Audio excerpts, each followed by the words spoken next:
There's a lot of Oscars buzz around Demi Moore.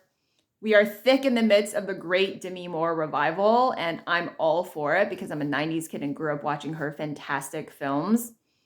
With all this renewed media attention comes a lot of digging into her past, and one relic that has been dug up is her very controversial and very legendary now cover for the 1991 issue of Vanity Fair.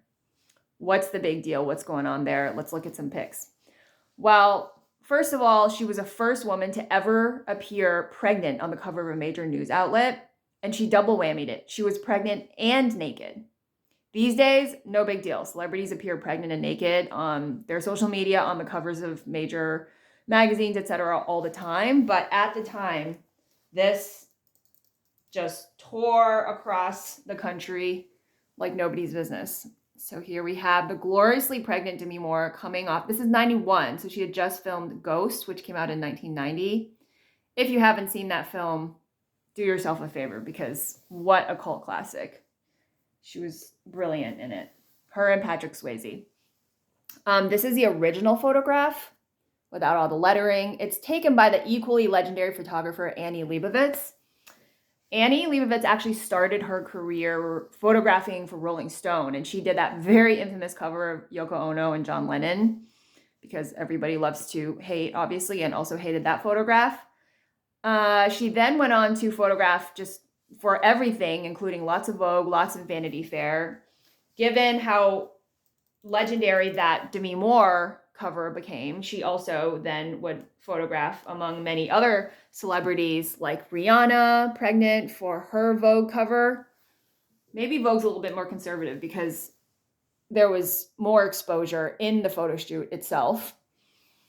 Annie Leibovitz also famously photographed for the cover of Vogue West and Kardashian.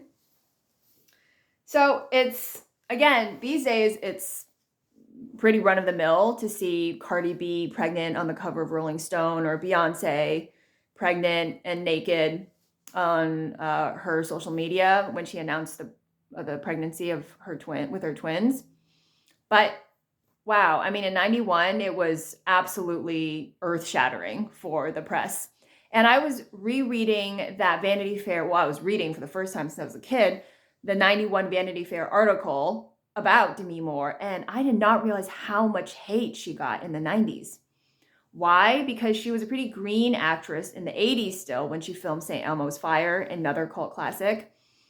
But then she married a big superstar, Bruce Willis.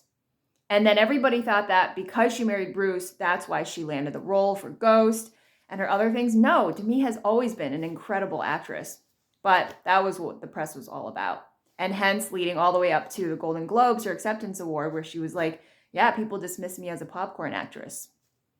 Well, Demi Moore, you've proven everybody wrong and you're going for the gold.